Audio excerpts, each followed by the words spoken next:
Hello, everyone. How are you? Happy Friday to those of you who are joining me live. And if you're joining me later through recording, happy whatever day it is. So thank you so much for joining me as we finish up our series on finding success as a sales Sherpa, lessons from the LinkedIn State of Sales report. And really excited to kind of wrap things up with you today. Remember, if you have not caught any of the other sessions that we've done this week, or really any of the sessions that we've done throughout the shelter in place, feel free to go check those out. They're on our YouTube channel at youtube.com/user/David JP Fisher. You can, again, see all the ones from this week, but all of the ones that we've done throughout this shelter in place kerfuffle, whatever we've been doing the last 2.5, 3 months. But we've got stuff on using LinkedIn for posting, how to have a great profile. We look at that, how to do online networking, how to build empathy in the sales relationship. The sales skills are going to be necessary for the modern seller moving forward. All kinds of great stuff. So definitely check those out. And of course, if you are joining us live, make sure you go ahead and put in the comments below where you're joining us from, what city, state, zip code, neighborhood, or country. Would love to hear where you're at. It also lets me know that I'm not just shouting into the void, because sometimes the platform doesn't work and I don't get to see who's joining me. But so make sure you go ahead and throw those down in the comments below. Today, as we wrap up, it's actually going to be a very simple message. Hopefully that means it'll be short, not always, but sometimes.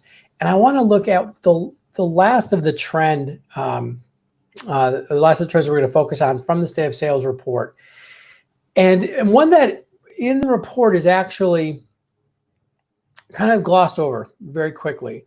But I think for us as sales professionals, for us as business owners, people who are trying to bring in clients, it's going to be so important for us to focus on this trend, because I think there is a lot of there's kind of the kernel of success within this that we can take forward. And let me go through what that is. So this is, and to refresh you on all the trends that they went through in the State of Sales report, lots of great stuff. Long-term metrics are stepping to the forefront. The data-driven sales org is on the rise. Sales technology is transforming the sales organization. Trust gets deals done. We talked about that a few days ago. Building a sales team with the right skills is challenging. Top performing salespeople do things differently. We actually heard that yesterday.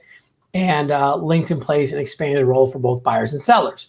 So that's everything that they covered. I want to look at that first one. Oh, hey, Heather, thanks for joining us. Glad that you could join us on this wrap-up day. And so the trend that I want to look at is this idea that long-term metrics are really on the rise, and that organizations are looking at customer retention versus just customer growth. And again, this is kind of just breezed through in the report. In fact, there's just one page on it. And I'll actually even read what it says here. Our survey data indicates that measurements of long-term value are moving to the forefront over traditional short-term metrics, such as quarterly quota. When asked how to identify how sales reps should be measured, 4 metrics were selected by more than a third of the respondents. The top 2 metrics looked past the quarterly horizon.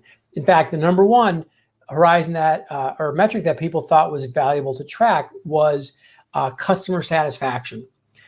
The second was customer retention, and then it was team quota met, and then individual quota met. There's a reason why I think this is really, there's an insight here to be gleaned.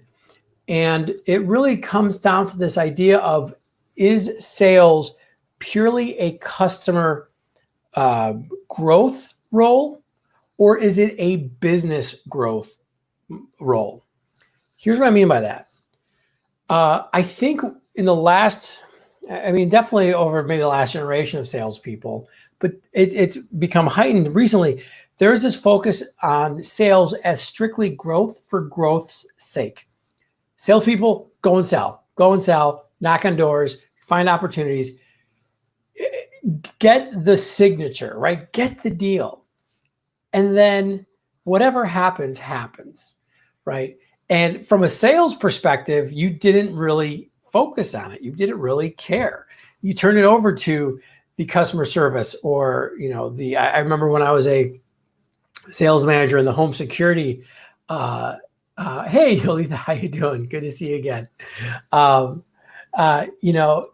the home security world, where you'd sell a security system, and then you just give it over to the installation techs, and you never wanted to hear about it again unless there's a problem, and you didn't want to hear about that. So you just don't want to hear about it again. And I think this focus has really kind of made salespeople way too myopic, where they only look at just the immediate. I mean, the whole thing about tracking quota on a quarterly basis or monthly basis, whatever it is, what they're talking about here in the State of Sales report is this idea that has been like, hey, just what are you doing right now? What are you doing to get people in the door? That's your most important goal. And that is your only goal. And I think that last bit has become the problem. And especially, if we look at the last 10 years, the bull market, as Heather, you actually told me yesterday how to make sure I was saying bull and bear market right. Thank you for that. But as we've gone through this bull market the last 10 years, it's just grow. And, hey, if something comes out the back end that, we're not having great retention, that'll work on it. That's why we've seen the rise, especially in the technology world, of customer success divisions, where you're like, okay, well, let's figure out how to retain these people, because their contract might be monthly, might be quarterly or annually. We have to do a good job taking care of them. But that's what's happened. We've become so focused on just getting customers that the sales world hasn't been paying as much attention as I think they should to actually the business growth, right? Growing a viable, healthy business. I mean, I mean, this is an opinion here, but I'm still blown away by, we were talking about the tech world a moment ago, like how many business models in the last couple of years, they don't turn a profit.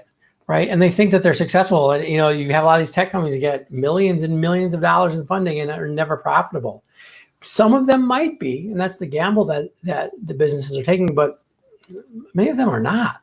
So in that case, you're just like, hey, we're going to keep growing. We're going to keep growing. Don't worry about it.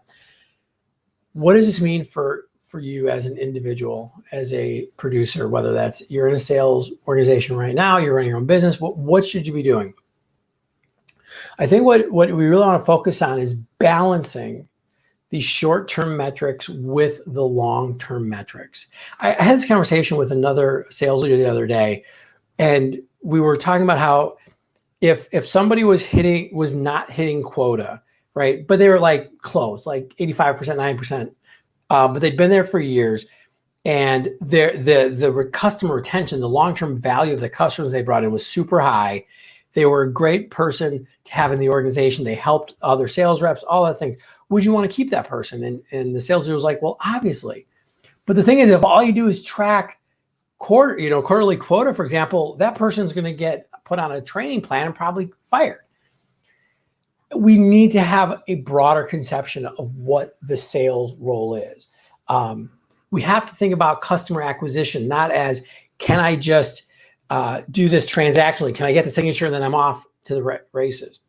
And so you as an individual contributor, you as a sales professional, again, whether it's your own business, whether it's working for a larger organization, how do you balance the long-term metrics with the short-term metrics? And I think, let me give you a couple ideas. One is short-term activity metrics are important.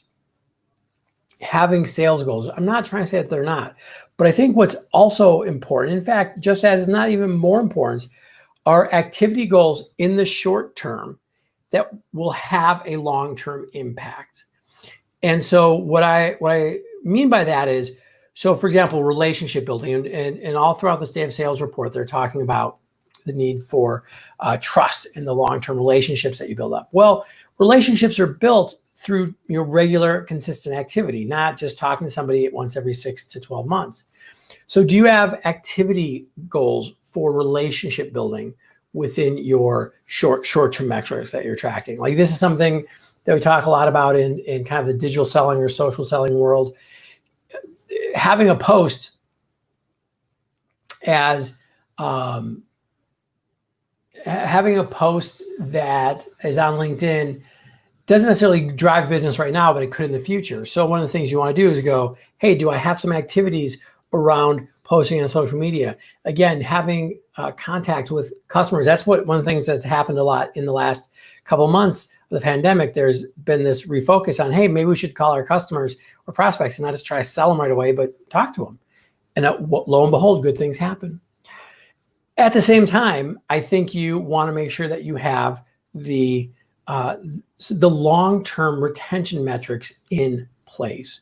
This is going to depend a little bit about the business you're doing, what you're selling. Is it consumed over a long period of time? One thing you can look at is how many of my customers or clients, how many of them refer business to me? How many of them come back and do business with me again? And also, how many of them give me a testimonial or referral? Even if you're just a salesperson, you can ask your customers, hey, can you give me a referral? Can you give me a recommendation on LinkedIn that I was a good salesperson to work with, right?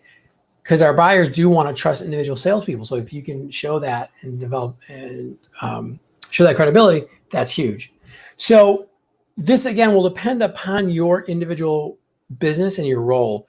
But I'm going to suggest that you look at 3 metrics. The short-term result goals, those still have importance. They let us know that we're staying on track right now. Having long-term viability is good, but if you're not bringing cash flow in, for example, as a business owner, is going to be important.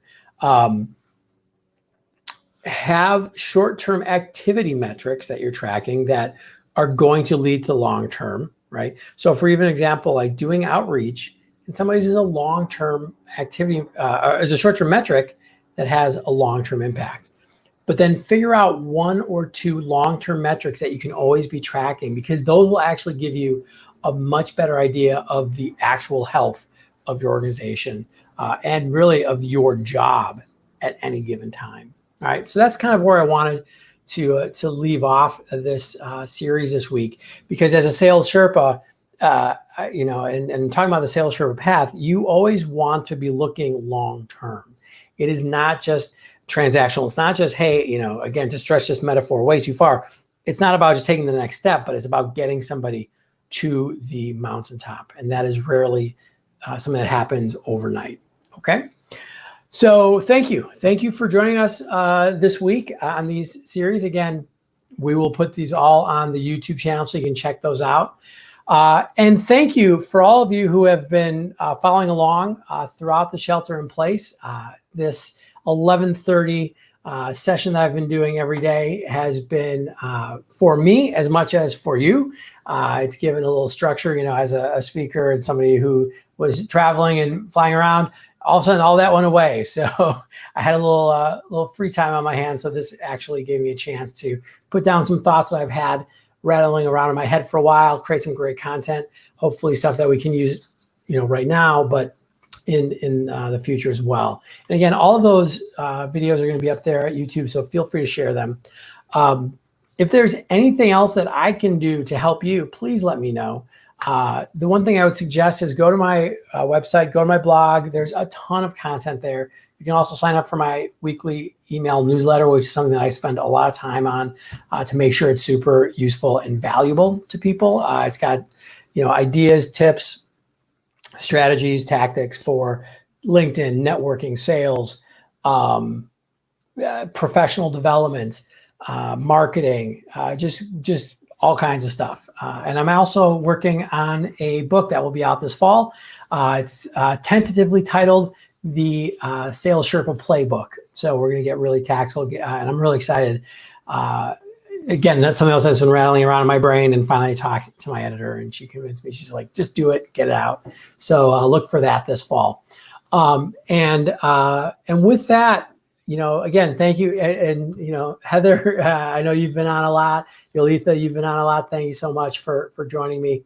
And everybody else who's there and watching and is not commenting. I know that not everybody has a chance to jump into the fray. But I will leave you with, again, take care of yourself.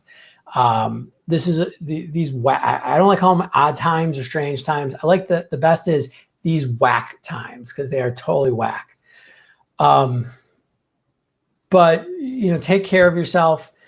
We're not out of the woods by any means yet. I'm here in the Chicagoland area, and we're just at the beginning of kind of starting to loosen some of the shelter in place orders. A little nervous because we're seeing some of the news from other places where they've kind of opened up a little faster, and we've seen a spike in the coronavirus cases. This isn't going to just go away tomorrow, but we will figure it out. We will get through it. We will figure out not only a new normal now, but in the future, hopefully we'll have a vaccine or some better therapeutics. But in the meantime, so take care of yourself, take care of your family, say thank you to the people who continue to keep things working. It's great that we can be here just, working from a home office, or what I call the home office / nursery / video studio. But be grateful and express that gratitude for the people who are continuing to make things happen, whether it's the frontline healthcare workers, the people working at the grocery store, the people who are delivering our food and our Amazon orders, the mailman, mailwomen, all those people. Make sure you express your gratitude to them. And other than that, take care of yourself. And as always, be patient, be kind, and take care of one another. Bye, everybody.